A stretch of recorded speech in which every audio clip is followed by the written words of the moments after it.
It's like sprinting a marathon. Can you imagine sprinting a marathon? You kind of feel like you're going to die. You know? I felt I was going to die. I was like, I'm going to probably die in this for sure.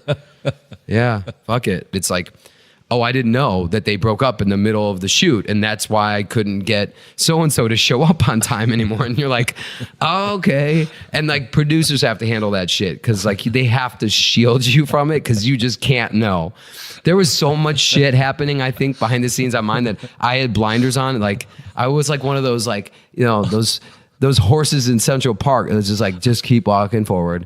Just keep going forward. Oh yeah, all that shit's falling away. Like next, oh yeah, I'm just keeping going forward.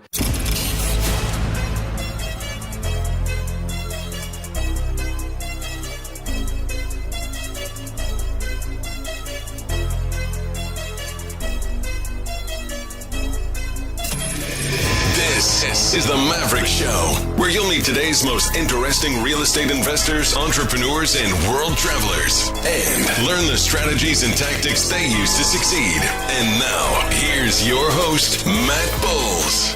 Hey everybody, it's Matt Bowles. Welcome to the Maverick Show. My guest today is Michael Phelan. He is a Clio and Emmy award-winning commercial and feature film director. His work has been shown theatrically on broadcast and cable television networks, as well as top-tier film festivals such as South by Southwest and Tribeca. He has directed projects for brands ranging from Amex, Coca-Cola, Ford, and BMW. His debut feature film, which he directed and co-wrote, Emily, opened theatrically in 2016 and has since become one of the top-rated thrillers on iTunes and Netflix, having received critical acclaim from the New York Times, the Los Angeles Times, and many other sources, earning it an 88% rating on Rotten Tomatoes. Michael is also a location-independent entrepreneur.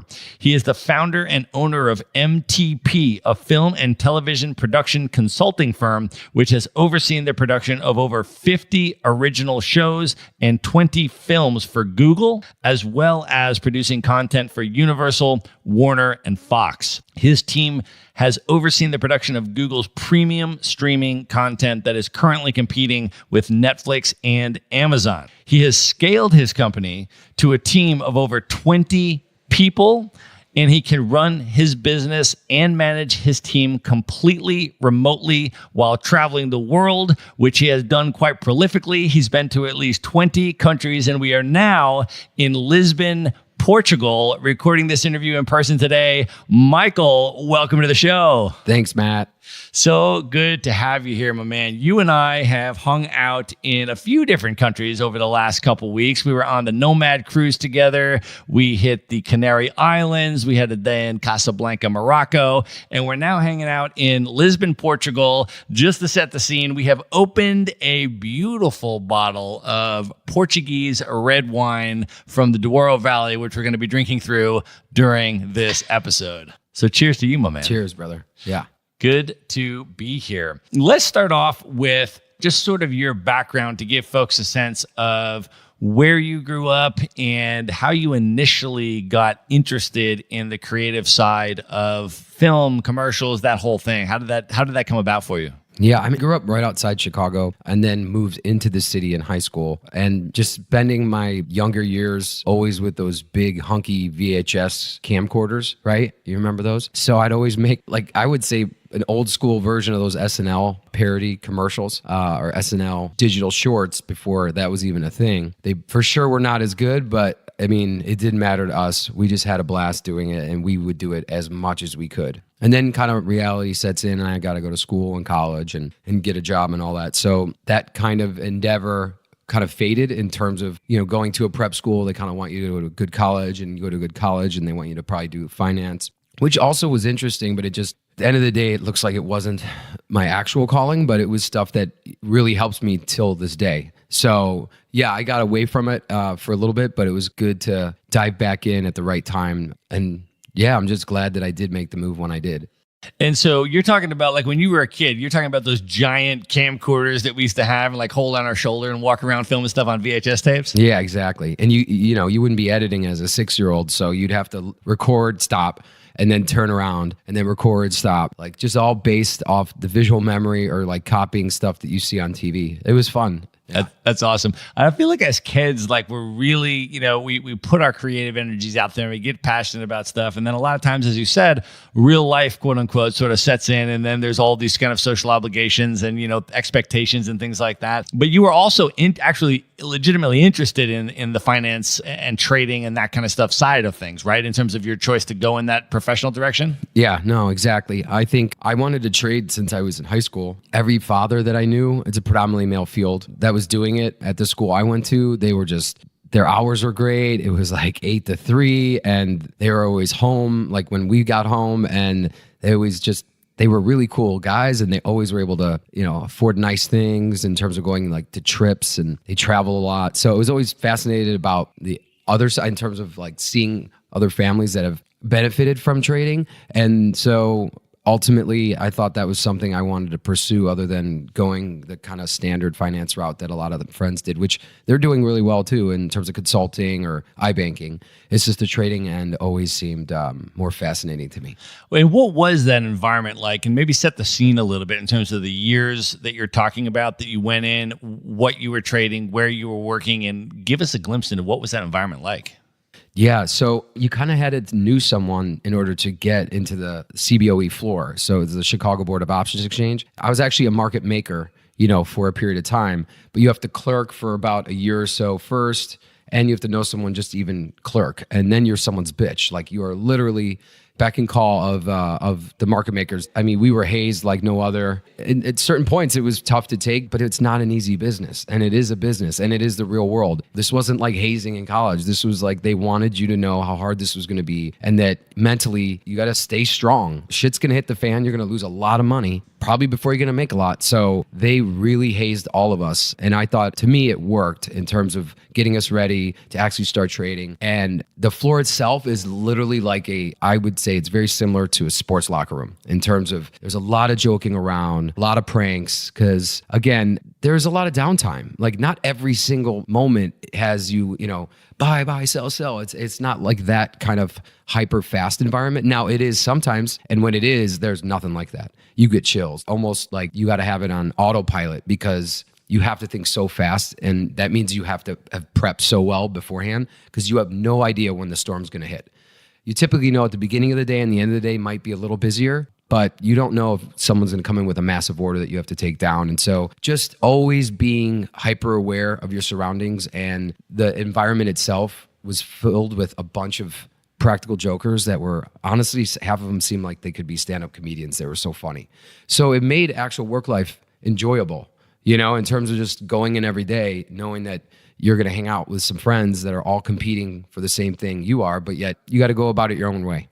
And I would imagine that in addition to the adrenaline and the excitement, it was also very high stress, very high pressure environment. How did you sort of navigate that and, deal with the stress and the pressure of the environment? Yeah, I think ultimately the hazing I'm talking about really preps you to curb that type of excitement that I was mentioning earlier, because when the shit does hit the fan, you actually can't get super excited in the moment. You just have to stay super disciplined, or you're going to make decisions based on emotion versus actual like analysis. So you need a sociopathic mentality to that particular work, because imagine if you woke up and someone just said you've lost 50 grand today. That would probably make you pretty stressed out. Let's say you lost 500 grand today. Both need to be treated the same, but then you say the opposite. What if I just told you made, 1.2 million today? Like, are you going to start spending it? No. What if you made 20 grand today? Or what if you made $300 a day? All of those need to be treated somewhat similarly, because if I made 1.2, I'd be a lot happier than 300. But you also have to be extremely disciplined with your emotions, because the higher you get or the lower you get, you're not going to make it. That's gambling then, because people everyone, even today, they think traders are gamblers, and floor traders, market makers are the opposite. Good ones. And What of those sort of skills and lessons and techniques for the emotional management and other things do you think that you developed there that were then applicable to the other future aspects of your life when you went back into the creative side of things, when you went the entrepreneurial route, when you started building businesses? Because those are also really high stress in different ways, but high stress environments. So what were sort of the lessons or the personal growth takeaways that you were able to extrapolate to other areas of your life? Yeah, that's a great question. It dovetails into this quite nicely in terms of starting your own thing. You got nothing. And so you got to grind. And when you start getting clients and you start doing well, or you aren't doing well for a certain period of time, you can't get too low or high. Like when I had some success at certain times, because it's a different industry and I'd start my own business, I would get so high. I mean, not literally, but it was just the best feeling. But then knowing, okay, but that's just one job. That's one project. You don't know if that's how long that's going to go. Like you gotta slow down. And so trading really helped me in terms of the mentality. So I never got super high or low. I was able to keep a level head and just know this is awesome, but I need to find what the next thing is. And then also, hey, this has been a slow part. It's okay. Just keep hustling because you're gonna hit some kind of pay dirt because you know you're good at this and you're working 24/7. And grinding as hard as you can, eventually it's going to pay off. And, so far, so good. And can you talk a little bit now about what was it that made you decide to do the transition away from trading and to go back into film and production and the whole creative side of things? Yeah, to be blunt is I just wasn't a good enough trader. But then the other side of it was I had an opportunity to actually produce something visually for a disease called cystic fibrosis, and that went really well. And based off of that, I had created some other videos, and I also just loved doing it. And I didn't know if I could make money doing it though, and that's a hard thing to balance. But soon thereafter, I did create something that NBC picked up as a daytime show that was called Taste. And from there, it was just never an issue in terms of it was just, now I'm just hitting the ground running as hard as I can.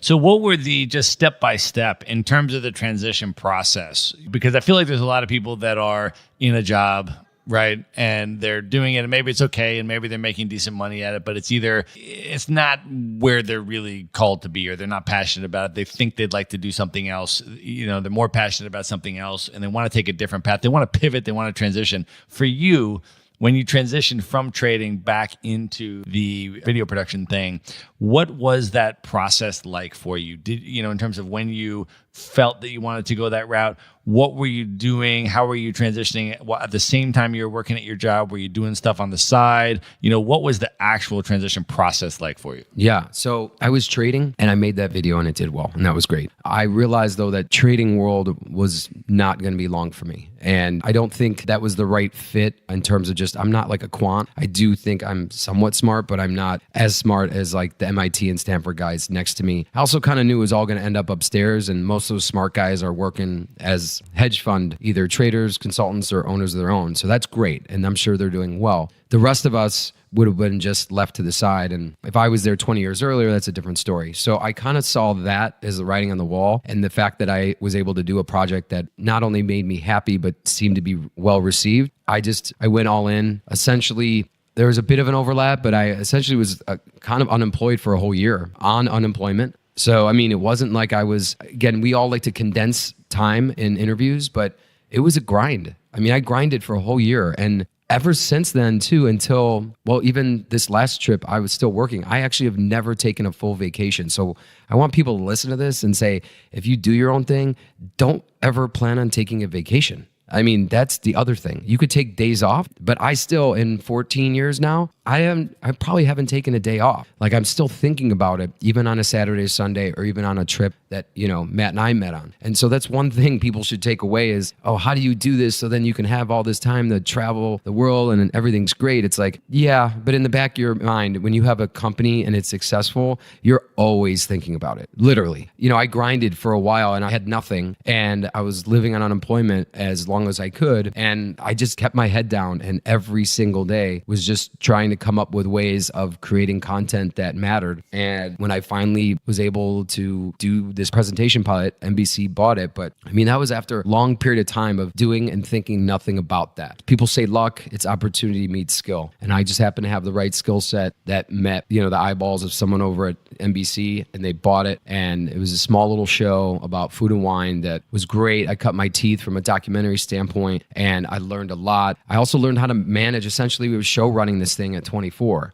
So I had to manage budgets. I had to manage editors. I had to manage, a whole production staff. So, as much as I was directing, I was doing more the show running duties, which is managing a bunch of people, running a company, essentially. That's the other thing is every one of these projects, this is why I love them, is almost like starting, building, and then wrapping an actual company, because it comes from your brain pitching it to a client. Then you have to mobilize upwards of 50 plus people for X amount of time. And then it's got to scale down to like 10 people, and then finally like 2 people, and then no one. And you have to do all that within X amount of time. So there's a lot to ramp up and then collapse in terms of being efficient with your time and money so that you can do a project creatively that makes sense, and then also fiscally it pays off. So and you're particularly interesting, I think, because a lot of people are very, let's just say, creatively talented, and they're creative minds, they're artists and this kind of stuff, but that in no way correlates per se with them being a good business person, with them being a good 100%. But you are both a talented creative in terms of writing, in terms of directing, in terms of your creative vision that you're able to do as an artist. And then you are also an entrepreneur who has been able to build a successful business. Can you talk about, I guess, the differences between those two things that you just agreed with me on, but then also how you personally have chosen to and figured out how to merge them for your life? Creatively, I used to think, oh man, if I could just do creative stuff, that would be great. But I would be lonely if it was just knowing me. And some people are cool with just all doing creative. And I think directing isn't just one creative. Like some people can think of it that way, but it is really wearing a lot of hats and being able to manage time and essentially kind of money, if you know what money actually means on set, as well as the creative and the other artistic aspects. So for me, it's really always been a hybrid. Creative side is super exciting, but it never exists without the actual budgets and the time and the scheduling. So I don't know. I've never, I'm not a painter, of something that I can just go out and just paint and just or a musician, which I envy those people because I think that's an impressive creative field. But when it comes to content or filmmaking, it's such a collaborative effort with so many different people. It's kind of excited to work with these other artists. So you actually can thrive from their creativity. Like when a DP tells you about, how they want to light a scene and you get super excited. And then as a director, you're thinking, how long is that going to take? And then you're thinking like, are we going to be able to get all my shots though? And, then the production designer comes in and is like, I want to do all this. And you're like, holy shit, that's amazing. And you're like, how much is that going to cost? I know that's a producer side, but even a director's like, can I do that? Because is that going to take away other aspects of the process that's then going to pigeonhole me when I'm trying to edit this thing?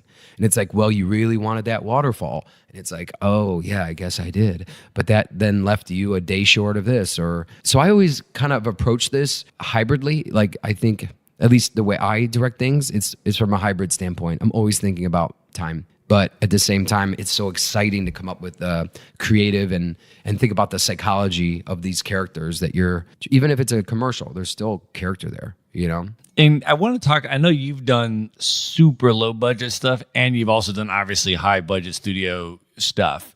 And so maybe just starting from the very beginning, if, your first project that was bought by NBC that you just mentioned, which is really what launched you, if that was a super low budget thing, can you talk about, what the actual process was like for that in terms of creating something of that value that is going to be purchased by NBC on the budget that you had at the time? What was that like? How did you do that? Yeah, I think it helped having a distinct visual style that felt fresh at the time.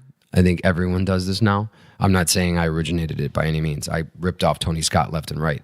So, and he was one of the people I looked up to. So I didn't reinvent the wheel with the style at all, but I think it was that mixed with, this was like Food Network wasn't as big as it is now. And there was no Chef's Kitchen, which is an amazing show. So it was kind of a predecessor of that. Not that by any means our stuff looked as good as theirs. We also didn't have as much time. We had about an hour with each chef and wine expert, but we knew how to be efficient with our time. We had an excellent DP. It was very much run and gun docu style. So, our approach was, to be honest, we kind of tried to create a consistency to it as much as we wanted it to be. We'd love happy accidents, and that was what we would always strive for, but that's what they needed to be, because we had to go in and we knew this is exactly how we need to shoot this, because otherwise, without a plan or without some kind of consistency, we'd have so much footage, and we would have, we just didn't have the time or budget to sift through all that and try to create a story or something compelling enough that people would want to watch. So that was my mentality, is think up something creative based on the content of that person, like a really famous chef. We do our research. We think about what do we actually want to get from this chef, and then, sit down, ask really good questions. I had an amazing host, and she was an EP on it with me as well, Jen Weigel. Her dad was actually a sportscaster, like the local one, which at the time, the local ones were way bigger than ESPN. And so she already had a pedigree, and she was so good on camera, and still is. Jen's great. So her and I would really collaborate together in terms of how to approach this. She trusted me with the visuals. I knew she was really good at pulling stuff out of people and being very personable, like yourself. So once we came up with that strategy, then it was about how to execute, but how to execute on a consistent basis. I know it sounds like a factory and it sounds kind of like, ooh, but it wasn't. It was still, you just have to know that your guys and girls know exactly how to approach each situation, so you don't have to relearn it every single time. Right. And then after you had that first success and you sold the show, can you talk about what it meant for you, what that demonstrated, that you were able to do that and sell it? Was that like a big kind of threshold for you to pass? And then what were your next moves? What did that prompt you or springboard you to do next? Yeah, I think it definitely was big in terms of feeling like somebody actually liked what I was doing. But this was no runaway hit, let's be honest, people. If you Google it, I don't even know if it's Googleable. But so it's still a small show, but it definitely propelled me into the next phase, which is like big one-off things, like big concerts, 20 cameras, 30 cameras. And that's where a lot of Universal and Warner stuff came in. And I happened to be doing a lot of the higher end content for especially places like Atlantic. And I still work with them till this day because I just have great relationships with some of the people there. But, we'd film people from 21 Pilots to Bruno Mars to Ed Sheeran. And we really focused a lot on music, but not music videos. And then, based off that, we ended up doing a lot of one-off television specials. And it went from there to working a lot with our branded side, which is where Google comes into this. And next thing we know, as a company, I'm pivoting to strictly provide internal production service oversight for a company like Google. And while they're creating their badass team that they're going to create around my smaller team. And they did. They surrounded it with really good people. And that's where that kind of transitioned to where I'm at now, from having, a staff of 1 or 2 people to now of upwards of, 20 plus, and a team that oversees so much content on a daily basis. It's just been a whirlwind, but it's been great. So sort of step by step, can you talk about as an entrepreneur, or when you were aspiring and starting to become an entrepreneur and starting to build a business and starting to get more clients, you created something, you sold it to NBC, you had your creativity validated through that. What was your next step in terms of actually getting those clients? So if you were going to do something for Bruno Mars, you're going to do something for someone like that, how did you personally secure your next, client, your next business? How did you do that? Yeah, that's a good question. It's all based on relationships. Your work will speak for itself for the most part, but that work will introduce you to other people, and then people will want to work with you based on your work, kind of, but really on a relationship. So 90% relationship, 10% of the talent. I wish it was the other way around. But, and you have managers and stuff like that help try to cultivate the awareness of your abilities. But ultimately, it's about if people want to work with you. And so you have to meet as many people as you can, and you have to charm them, and you have to be as genuine as you can, because people can tell if you're full of shit. All my clients know. I don't bullshit any of my clients. They're very good people. I honestly can say I don't think I've ever worked with a client that I didn't like. Now, some of their clients maybe were a little bit harsh to deal with, but it's a relationship game. I mean, maybe that's cliche, but it's in a lot of industries, but especially this one. But obviously the content really does speak for itself in terms of they're seeing such a breadth of work that's where we ended up just succeeding. Is there was an opportunity there. We take all these opportunities very seriously because you never know. When we were working with even Bruno Mars, we shot his first ever showcase in LA, like super tiny. And then he's performing at the Super Bowl 3 years later. And he's amazing. He was a talent like from the word go. And you're like, oh, same with like Ed Sheeran. You don't know how big these opportunities could become, other than if I was shooting this Super Bowl halftime, which, we are not, but would we like to? Sure. That would be interesting. But at the same time, it's all these opportunities. You just never know how big they can become before you even start shooting them. So you have to for me, I just took everything very seriously. Not like, oh God, who's this Ed Sheeran guy? And it's like, no, I love his music. Maybe he's not as big as he is now. And so we had like a whole series called The Live Room, and he was in this little studio in Chicago, and he was pretty big at the time, but like not as massive. The guy couldn't have been any cooler. But it's just like working with people like that and projects like that, you have no idea how they're going to go, and they just end up kind of almost mushrooming like your career in terms of certain aspects, and that brings awareness to you, and then you meet more people, and there you go, meeting people. It's all about meeting more people. So the step-by-step process is meet more people. Be good at what you do, but keep meeting more people, and then try to get them to see the stuff that you do. And I mean, that's the combo, I think, for almost any industry, but definitely the one I'm in. And can you talk a little bit about the entrepreneurial mindset that you had to actually build and scale a business that you don't have to, actively work in every single day yourself, right? Because I feel like one of the things that people fall into is sort of the self-employment trap. And whether you're a creative or you're whatever it is that you do the stuff and you put in the time and you get paid for it. So you do this and you get paid for it, and then you want to do your own thing, and okay, you can do your own thing, but you got to put in the work and then you get paid. That's very different from having an entrepreneurial mindset where you're building systems and processes and building a company and hiring people to run things and managing them. And so can you talk about, for you along this journey, where did the vision for MTP come from, and the vision to build it and scale it to the extent it is now? And what were those steps like for you? How did you gradually build a business out of this? Yeah, it's a great question, because a lot of our artists, especially actors, they have like they call them a shell company or whatever. And that's essentially why I formed MTP. Is I was directing. It was like, I would rather have you pay my company. And that's where it stops for, I would think 90%. It's like, oh, you just pay the company, not me. And it's a smart way of doing it, by the way. But ultimately, I just got more interested in servicing clients in more than just one way. And as a result, we kind of pivoted in the last 4 or 5 years of just really looking into production services and oversight, and from a consulting standpoint. And so the last 4 years, really, I pivoted and I went away from just having a company that was essentially overseeing the shoots that I would do personally as a director. Then I would look at it from the standpoint of an EP, and how can I look to hire specialists that I've either worked with or have been referred to me. And that's kind of how I built this team. This team is full of, I consider, all-stars. And they're just really good people, though. And if you build a company with all-stars that really like each other, you definitely can take a step back. And that's how I've been able to be, location independent when it comes to, my particular team.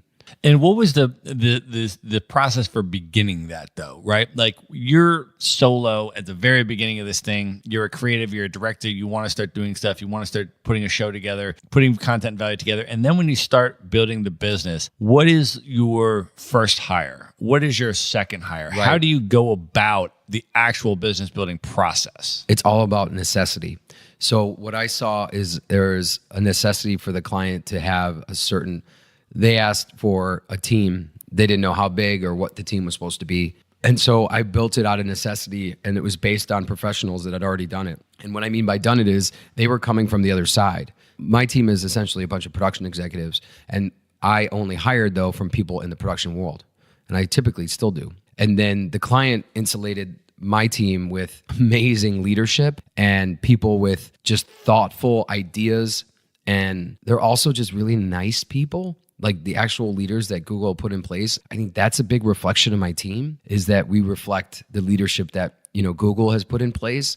And as a result, it's kind of like a little family. And ultimately, I'm not, I was there on a daily basis at the very beginning, and I've been removed now for a while, which is now what makes me truly location independent. But it was only based on the amazing leadership from a client standpoint, and the fact that I was able to bring a team in of specialists that were open to that kind of environment versus, these are people that were coming from typically kind of telling people what to do. And now they are essentially, they could try to tell the other side, which are the vendors, the production service vendors, what to do, but they don't. They try to work alongside them because that's what our leadership wants. So I'm just been blessed to have a client with great leadership skills that translates into a cohesive team that I've put together. It's been very successful to date in terms of the work environment and the communication that my team has with them. And it's just gotten, bigger and bigger because there's more trust in me and more trust from me to them in terms of I know I want to bring in more people to work for people like them. And that's not always the case. Again, I don't think every client that people listen to this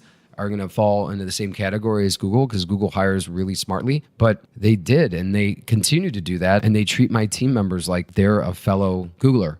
And that's important. Can you talk a little bit about specifically what Google is doing now and the production you guys are overseeing in terms of the YouTube Premium and some of this stuff that's coming out now in terms of the premium streaming content? Yeah, so I think about 4 years ago this all started, but now it's starting to bubble up to its own thing. It always ramps up and takes a while, but they have amazing leadership at the top overseeing, I think, some of the fun, smarter shows that are coming out on the streaming platform in general. Cobra Kai was a big hit. And if you haven't a chance to watch it, Matt, you should watch it, especially if you liked Karate Kid. It's it's the Karate Kid 20 years later. So they take Ralph Macchio and the guy that played, Johnny, sweep the leg, Johnny, and he's, and the writing is so good. And the show is so well-intentioned as well in terms of and they have other shows on there too, a lot of good unscripted stuff. And they just, like I said, they're making really good moves, I feel like, where they're really going and they're making a mark, but they may not be a household name in terms of competing directly with Netflix. But everyone knows YouTube, and whether they know the YouTube Premium or not, they will. It's just a matter of time. But if you actually check the shows out, they're just very smart. And it just goes to show with the leadership of the kind of, stuff that they greenlit is just, again, they're surrounding my team with some of the smartest minds, I think, out there. And it takes some time. It takes Hulu a lot of time. Netflix 12 years before they started doing anything real. Let's be honest. And, Amazon just threw it, and now they're both throw just a bunch of money at content. But Google doesn't do that. Google has probably one of the, tighter budgets, and, whatever that budget is, I don't even know. But it's a lot less, and they do so much more with it. And they take on, at least what I know, they're not taking on a bunch of debt. You know what I mean? And so we won't go down that rabbit hole of that business model. But the point is I feel like my team is at precipice of a really interesting digital streaming platform that, to me, seems ready to take it to that next level and compete with the people that are trying to spend billions. I think that's interesting. Yeah, it's really interesting how all of the original series shows, the quality evolution of those shows. It's interesting. I sometimes find myself in these different nomad circles, and of course there's a giant age range in the nomad circles and stuff like that. And sometimes when I'm talking to people that are much younger, right, early 20s kind of age range, right, I'm like, before the late 90s, almost all television, dramatic television anyways, was horrible, there were no actors that would want to be in a television show if they could be in a movie. It was clearly the substandard genre of, that you would only be in if you couldn't be in a big feature film. Yeah. Whereas in the late 90s, when you had HBO come out with The Sopranos, and then they came out with The Wire, and then they came out, this changed the whole concept of the potential for what an original series could be, and that it could be as good or better than a movie, because instead of an hour and a half, it could be 13 hours long, and you could do these character arcs and develop these plots. And if the acting and the writing was as good or better than a film, then why wouldn't you do that? And sure enough, all of a sudden Netflix said, hey, we want to create original series. And now Hulu, as you mentioned, I just watched Looming Tower, which was one of Hulu's first original series where they really put serious resources into the writing, the acting, and the directing, and everything. And that was quite a show as well. And so I'm so excited. Now all these A-list movie stars want to be in the TV shows, because that's where a lot of the best content's coming from. Well, and all these A-listers are working with Google. Check it out. Will Smith, Jordan Peterson, Weird City. He's EPing it. That's one of his ideas. Will Smith did The Jump. The A-list talent that I would love for one of my films is easily doing one of the YouTube shows, because they know, to me, I mean, they know that's the future, man. I feel like the eyeballs are already there. The eyeballs are already on YouTube. It's just about, hey, why don't you shift a little bit to the left here sometimes? And because they also want to support all of their endemic, actual YouTube creators. They're very, it's talked about every day. It's not like, oh, let's just try to think of our own premium stuff and good luck to the rest. They are always number one preaching. It is all about their actual people on the platform. But if a Will Smith can come in and do something different in terms of, like you said, for his, I think it was his 50th, he bungee jumped from a helicopter in the Grand Canyon. Are you kidding me? And it was all over YouTube, and they're streaming Coachella right now. It's just, and they could do a lot more than I feel like a Netflix. So they're doing stuff like streaming Coachella right now, which is something that Netflix can't do. And Amazon's trying to get into, as they're doing some Thursday Night Football stuff. But again, it is interesting to see these A-list people. It's exciting. So, but the film side that you just kind of mentioned is, again, where most of my creativity lands today. Yeah, I want to definitely talk about that as well, because I know you have won. You've won Clio's for some of the commercial work that you've done. You've won Emmys for some of the shows that you've done, and then you've also now have your first theatrical debut in terms of a feature film, which I'm super excited to chat about as well. Let me first ask you though about the commercials, and then we'll go into the feature film stuff. How did you land clients of the caliber, the Fortune 500 caliber, that you landed to do commercial work for? How did those relationships come about? How did you build those? Yeah, I think, again, we said earlier, but it is, based on the work and relationships. So based on those relationships, I think is how I got almost all of that work. And all of it's really some kind of long form content in one way or another. And that's where the Emmy and Clio came in terms of doing this unbelievably cool interactive campaign for the state of Tennessee, based on a relationship of someone that used to work for Warner and now has started his own thing, sold back this really cool idea to shoot at 3 very unique, iconic Tennessee locations. These artists, we would shoot them front to back, and then we put up this double-sided, almost look like just these flat screens, but putting them together, it looked like the actual person was standing in the square. So when you're in the front of the screen, you could see them performing, and then you walk around to the back and you see behind them. So it literally looked like they were, they're virtually, but in HD. It wasn't like one of those hologram things. And the catch is they could actually see the audience. So they could say, hey, I'm in Tennessee, but this was like Chicago. And they'd be like, hey, you in the red hat, what do you want me to play next? And they would freak out because you're like, what? And the fact that you could go around to the backside and it looked like you were looking at them from behind, so it looked seamless. It was a really cool campaign, man, and we won those awards on that. So I think, based on work like that, word of mouth, and then relationships in terms of how I got work like that. And it's like, I never thought when he called me, he's like, hey man, do you think you could pull this off? I was like, let's do it. I don't know. But of course I said yes. But then you're like, I don't know how we're gonna. And it was like literally you need a certain bracket for this, like to hold the camera, because you have to put the camera a certain angle, like a specific angle. And there's only 2 brackets in the whole United States that have it. And the first city we did this in, because you had to do it in 3 of them over 3 straight days, the bracket didn't show up. And there's only 2. So we had one that worked, and the other one, like, we had to just improvise, and we made it work somehow. And then the bracket came in like 4 hours later, so we had it for the other 2. But only 2 brackets, which just seems bizarre, in the whole United States had this exact thing for the degree that we needed for the cameras. But that's what you deal with. That's what I kind of love and hate at the same time. The producer me hates it so much. The director me kind of loves it, because it's like, all right, I'm going to figure out a different way to do this. But the producer side wins out a lot in my head, where I'm like, what the fuck are we going to do? And like, I start wanting to freak out. Like, I wish thank God there's not a thought bubble that follows me around on set, because I don't think anyone would ever like me because it's so tough to stay calm in situations that are constantly fluid.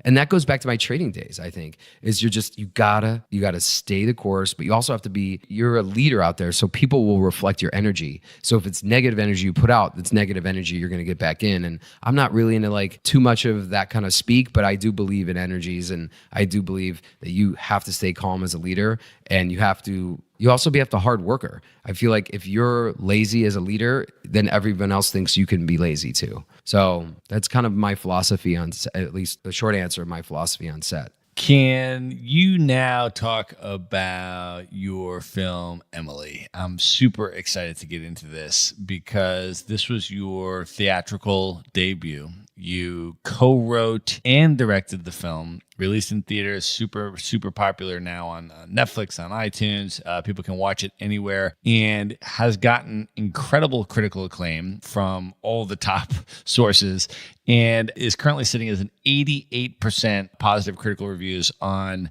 Rotten Tomatoes, which is not only an incredible accomplishment for any film, but I think particularly the genre that you're in, which is the thriller, almost horror kind of genre. That is so rare and unusual. It's such a standout. So I wonder if you can take us just from the very beginning. I mean, just the whole story for how did this come about? How did you conceptualize it? And just the writing process kind of all the way through from the beginning. Yeah, I met the writer, wrote this it was actually a short film idea, like a short script that someone that I had hired to work on other projects with just showed it to me. And I was like, this is amazing. We should really, push forward with this. And so from a story standpoint, that's where I kind of took over. And that's kind of how I do all these, we have more than a couple other projects right now that are all in development, but it's the same process where it's like, is this story been done? So we do some research to make sure the story is actually original. And a really messed up babysitter coming in and think about taking one of the kids. It's never been done. People will say Hand That Rocks the Cradle. That didn't take place over one night. There's like this amazing French movie called Inside. It's not the same thing, by no means. So it is actually an original film with a really simple premise that's really scary as shit and can happen to anybody, especially now on social media where you just assume whoever shows up is that person if it's someone new. Right? You're just assuming it's them. And based on that, we were able to hook some really savvy producers that took a leap of faith on someone that hasn't done a feature. So hats off to them. Then I approach all my films this way, is very analytically in terms of what the structure is of a story I want to tell. So it all starts out almost like it's like an architect. Like I need to create certain pillars, right? And a lot of people have different, shortcuts for this stuff. And there's Save the Cat, and there's just all these different philosophies, and they're all good, and they're all right in their own way, and you just have to make it your own. And so you populate this story with like a beginning, middle, and end, and some in-between parts. And then for me, I start to think about where are the characters in the beginning, middle, and end, and what's their arc? Is there any real arc? And does it feel like a manufactured arc, or is it something that actually is based off the character? And that's difficult to marry those two. Like Story is another book that's great about film structures. And there's actually a ton on YouTube too that are just absolutely great at breaking this stuff down. But I break it down from an analytical standpoint. So as much as I want to be creative on it, there's a lot of, same with architecture, like there's so much beauty in it. And you're like, oh my God, you're so creative. But there's so much math and so much other elements like that make a building or a bridge or whatever so beautiful. And I really think it's similar to film. Like you just don't come up and the idea is just there. There's all these small, almost mathematical or tactical elements that add up into one hopefully great feeling at the end that you've learned something or experienced something. So that's my mindset at the beginning, is to start off with a structure. And then we populate that structure to go a little more in depth. And then once we have that, then there's a vomit draft. And you just get it all out, and it's shit. It's always bad. But it's never that bad. You just always, think it's the worst. And then you just grind out through every scene as you go through all the way to the end for that second draft. And then you could start showing it to people, or I think you can. And then you get notes, and then you start making adjustments based off of maybe one or two set of notes. And then typically you're ready to have actually, managers, agents, actors, whatever, read it.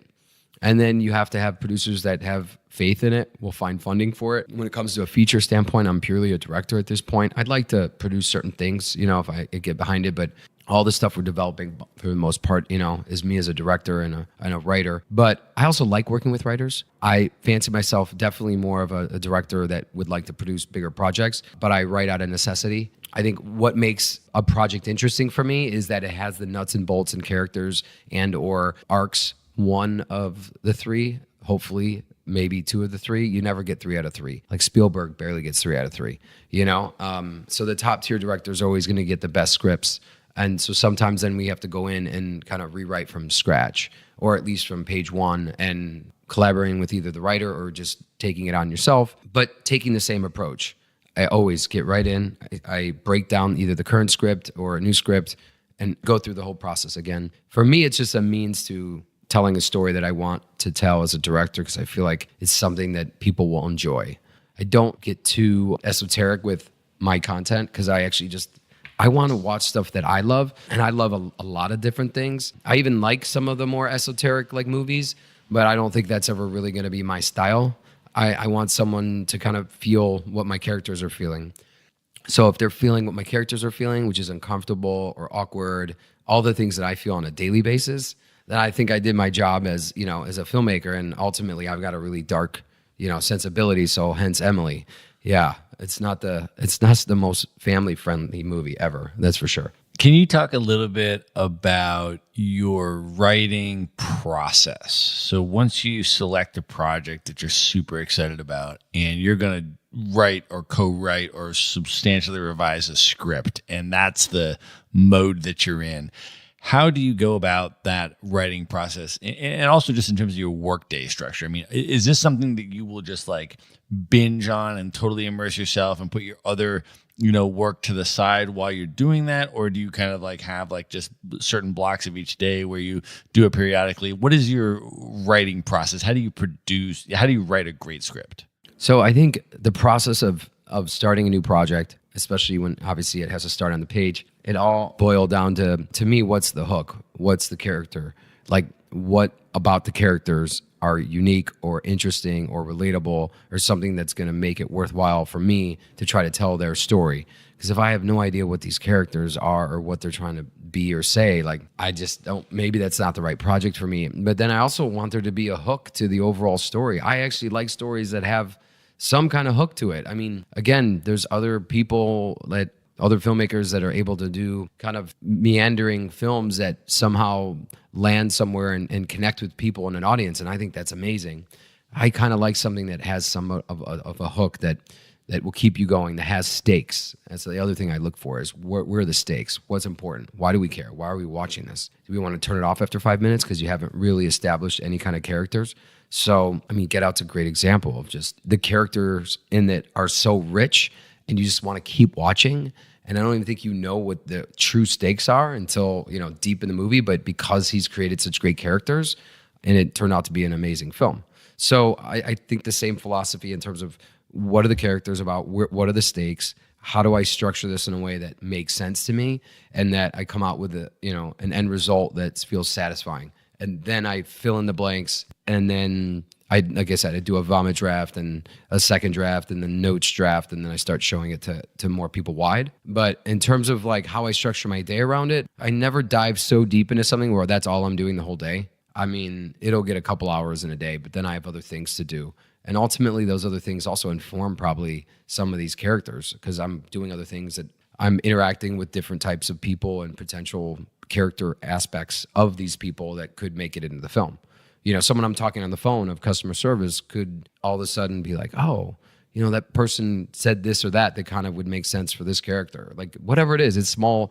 I really like the smaller things in life to inform the things I'm trying to write because I feel like that's who I'm trying to write for is everyone, not from a general standpoint because I think that's super lukewarm, but I mean, it's the small idiosyncrasies of all of us where it's like, oh, I never even noticed that. So I do a lot of people watching.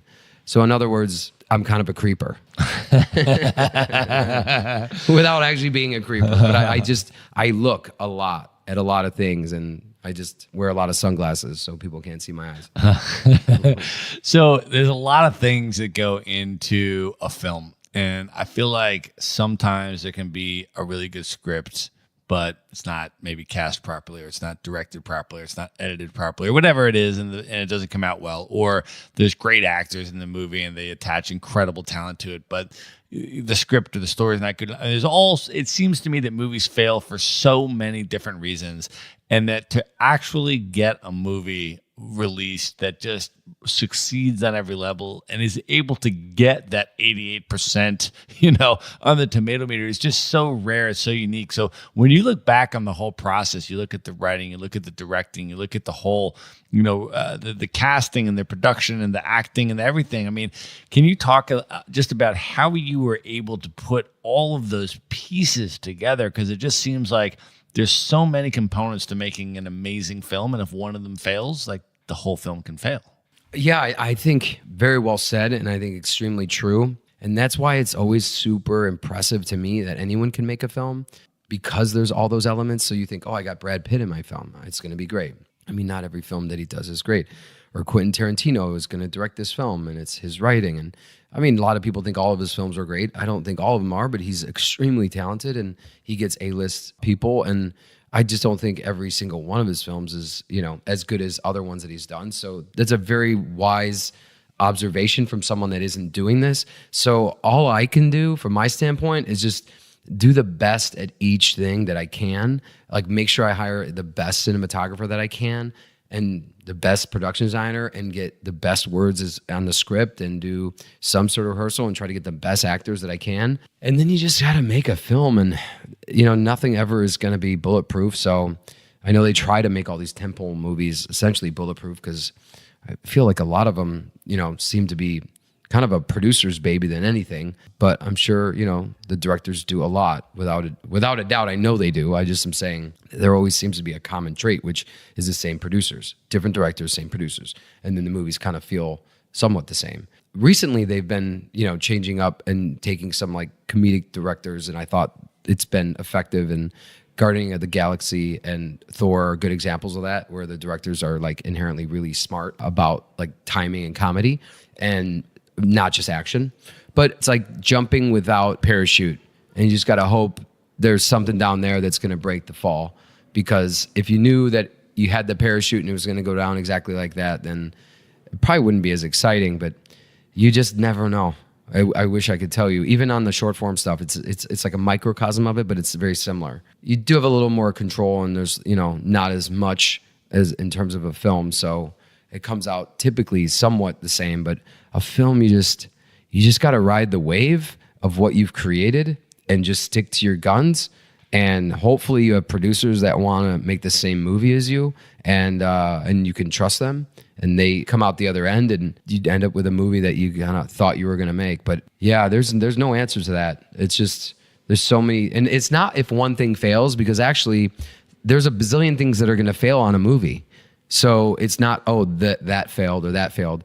There's always a bazillion failures, but there's also like a ton of happy miracles that no one talks about that hopefully you caught on camera.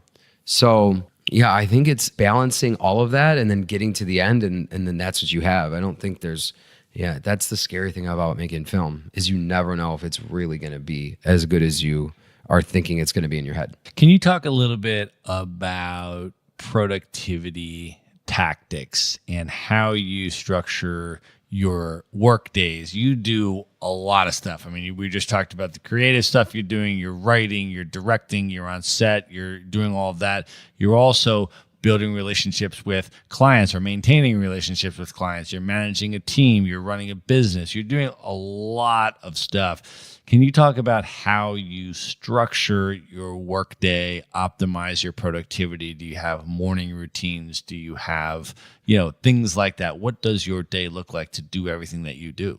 Yeah. Typically I have a meeting with a development executive that works for me, that we get on the phone right away and we talk about a bunch of stuff. And I try not to check my phone as soon as I get up, but it does happen.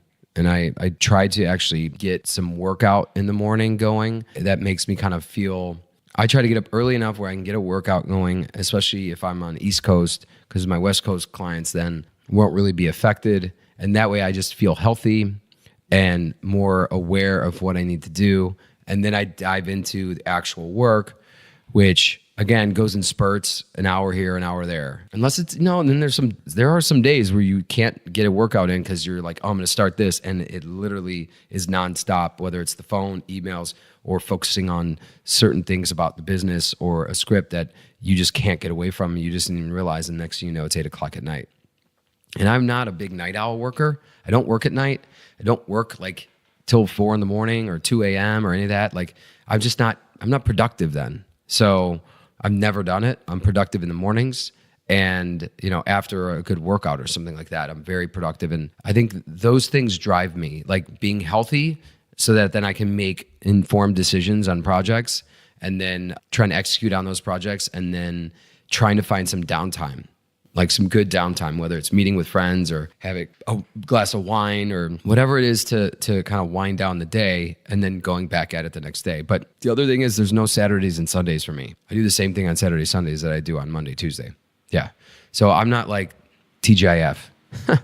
That doesn't exist for me. And how do you deal with stress and managing stress, business stress, entrepreneurial stress? I'm sure all kinds of things go wrong on set and, things fall through and, the bottom drops out from underneath you and this kind of stuff. So, as a business owner and as a creative, how do you manage stress in your life in general? Yeah. I mean, one thing I'll say about like these, Emily wasn't an expensive film, so it was very short but we had enough money, we made it, right? So it's one thing I like to tell people, it's like sprinting a marathon. Can you imagine sprinting a marathon? You kind of feel like you're going to die. I felt I was going to die. I was like, I'm going to probably die in this for sure.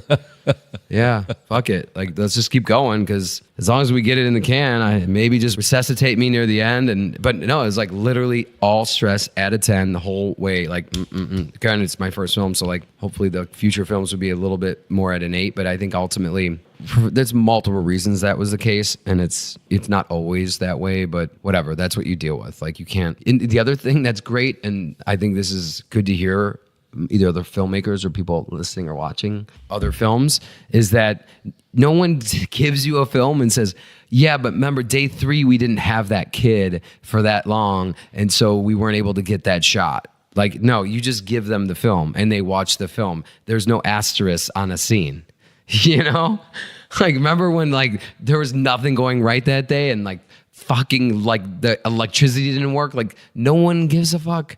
No one cares watching it. They're like, I just want it to be good, man. So you deal with all this stuff and you just can never tell the real story or the drama behind whatever it is. And there's DVD sections of people that sometimes dive into that shit, but I wish they would really throw out and I'm sure some shoots are amazing all the way through, but they're not. They're lying. And it's so much drama on so many other levels, whether it's different, staff that are dating and not dating anymore. And like, I don't get in any of that, thank God. But like, I find out after the fact. And that's, by the way, this is all fine. I don't judge it, but it's like, oh, I didn't know that they broke up in the middle of the shoot. And that's why I couldn't get so-and-so to show up on time anymore. And you're like, oh, okay. And like producers have to handle that shit because like they have to shield you from it because you just can't know. There was so much shit happening, I think, behind the scenes on mine that I had blinders on. Like I was like one of those those horses in Central Park. It was just like, just keep walking forward. Just keep going forward. Oh yeah, all that shit's falling away. Like next, oh yeah, I'm just keeping going forward. Hey, you want to keep coming with me? Yeah, sure. And my DP was amazing. He had to deal with some of the stuff, I guess, that I didn't know. But he was such a Luca, my DP. He was, and like they put like 8 of them in the house. I felt like it was a fucking real world, probably in one house. Put 8 production folk in one house for 3 weeks. What could go wrong? Well, they could all start dating, and it's like super weird. And then they come to my set, and I'm of course away from all that in my own little hotel room. And by no means is it fancy, but I mean I'm purposely separated, like so I can just focus. So it becomes a thing, but it's okay. It's what everyone's gonna deal with something, and I think, again, if you have good producers in place, they'll shield you from it and also field a lot of that and juggle it. And then you'll get a film out of it. So my real creative philosophy on film, though, is making sure you do enough due diligence at the beginning with your key artists, which is like your DP and your production designer and your editors, that they all are on the same page, because they're all going to add so much to it. But you just have to make sure that you communicate what you want, and then they will make it better. Do you have, though, personal strategies for you? Like when something just goes way wrong, or there's just a massive setback or some, crazy thing, to not throw you off your game. Like you said, you have to keep moving forward. You have to get through it. You have to keep doing it. And when something happens and some crazy stuff befalls you, like, do you have personal, like, just internal strategies for your own stress management to allow you to keep performing at the level that you need to perform at, despite the fact that the ground may be crumbling underneath you? Right. Ultimately, I think my stress relief is being around others that aren't doing what I do, so that they can crack me up about their shitty things in their life. Let's be honest, right? Because we all want to hear about shitty things in other people's life. I keep telling you how great this is, and you're like, fuck you, guy. Like, I don't care. I want to hear about the shit that stresses you out. So I'm like, I can relate, And I think that's where we have a laugh, because that's where we all can relate to. And so the reason I say outside the industry is because then it becomes less incestuous, and it's not about apples to apples in terms of then we just start to talk about the same thing over and over. So I love to hear how other entrepreneurs are suffering. Let's be honest. I'm sorry. I love your successes, people, but I love the suffering, because we learn from suffering. We don't learn from our successes, and maybe some people do.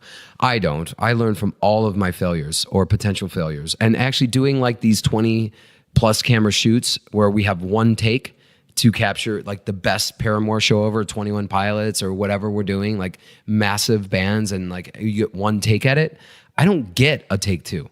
I don't get to cry about I didn't get that shot. So when we get to the film set, I treat it somewhat similarly, well, this is what we get. We just have to pivot. I don't know, maybe again, it goes back to my trading days. You just can't get too high or low. And so how do I deal with it? Maybe I internalize it, and some therapist down the road, if you're out there, you're going to help me, because I got a lot of shit build up back here. But I think that's, right now I internalize a lot of it. So it's really healthy. All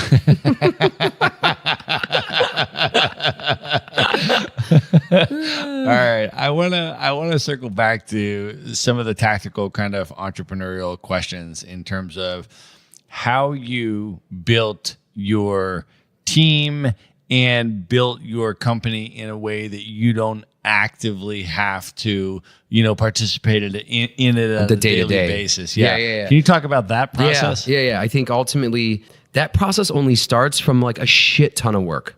So let's be upfront, people that are listening to this, for what's the tips for doing passive income. This isn't passive. This is an enormous amount of years of work to understanding exactly how to choose a specialist so that your search can be short, to the point, and executed in a timely fashion to make a client happy. That only comes because I've been doing it for so long. This wasn't something where I'm okay, I'll just read a resume and, it looks like that resume is similar. I have to have my bullshit meter at a 10, because everyone wants these jobs. I mean, not every single person, but a lot of people, because it's a great job. And these people are really special people.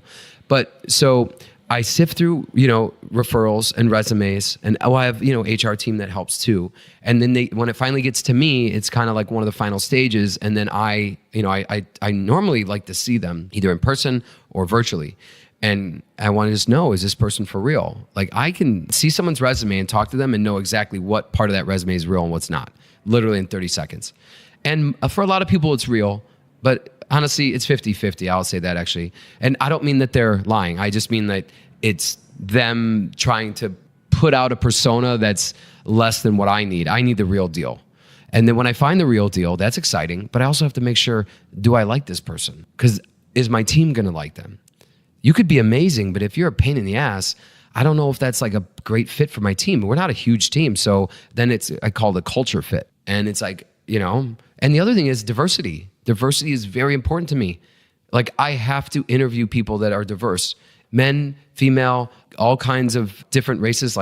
I make sure my HR and development people, like, we have to bring in, to me, a diverse crowd, which is not the easiest to do sometimes, but it doesn't matter. We got to do it. And we like doing it because it's important to me. I guess maybe they don't like doing it, but they have to because I make it a requirement because I want everyone to have a chance. Can you talk about how you manage and run your company, manage your team, oversee everything that your company is doing from the other side of the world? You and I are in Lisbon, Portugal right now, and you travel the world and go to epic places and things like that. How do you do that and manage a distributed, team that's on another continent? Yeah, I think it's time management. Number one, you got to know what time zone you're in.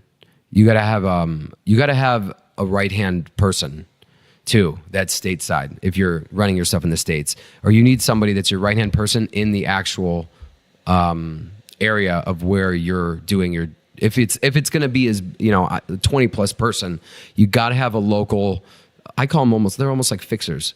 So like you need a local that's on their time zone that will work at your hours because that's their job, is just to work at your hours. And I'm pretty cool with mine. Like I kind of actually still work on hours that are more applicable to my clients. And so that helps, him out, but he needs to be on top of it. So number one is get a great assistant. Get somebody that really knows what you're doing and is someone that's dependable. Again, if you have your budget, if a budget to do it, but we're talking, I have 20 employees, so you better have an assistant. If you don't, then you're just, I don't know what you're doing. If you're location independent with no assistant and 20 people, it just sounds like a disaster waiting to happen. So you need a buffer, and that buffer is a good assistant. How to find a good assistant, I don't know. That's another podcast, but like, find it. I found it. I've got a great one that's both creative and logistical, and lean on him or her. And that's what I do. I lean on him or her, and I check in with my key members of the team to making sure that almost, weekly, and then with the rest of the team quarterly right now. But this was all a progression. That's the other thing, people. This wasn't day one turnkey. This is how it is. It was like I was there full time every single day, making sure the team is doing okay. And then now I've got it to the point in the last year or so, or maybe a little bit over that I'm not there every day, but I do care and I want to check in. But the client also doesn't want you there all the time. So you have to also be careful that you don't overstep and start over managing certain aspects, at least from my standpoint. And yeah, I think those are the tips I would give people is time management, making sure you have someone local that's a go-to that can do a lot of different things for you when needed. And then checking in with the key core elements on a timely basis so nothing gets too far away from you. Awesome. All right, Michael, at this point, are you ready for the lightning round? Yes, let's give it a shot. Let's do it. All right. The lightning round.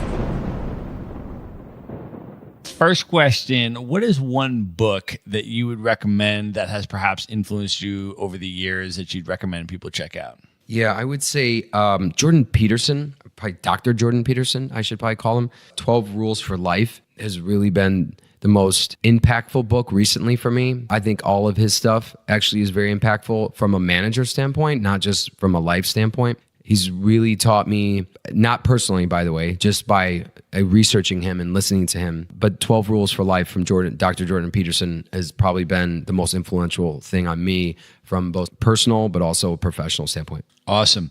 What is one app or productivity tool that you're currently using that you'd recommend other people check out? So the app that I use the most and probably the most important to me is the Google Schedule. Everyone communicates to me that way. I'm able to see what my day's looking like, my future days are looking like, and do my time management through my Google Schedule app. So without that, I'm kind of lost, and I would have no idea which day, time zone, or whatever I'm on. So definitely I would say the Google Schedule app would be number one app I would use from a efficiency standpoint. Awesome. You've been to over 20 countries and you're continuing to travel a good bit now. Let me just ask you, first of all, before I ask you for your top destinations, let me just ask you why you travel. What do you get out of traveling the world in general? What does travel mean to you? So traveling to me is the number one thing that lets me really appreciate life. I wish I knew more languages, and a true American. I don't know many, but what I am good at is watching behavior. And so going to all these countries and watching people behave in certain ways, there's definitely a through line to everyone.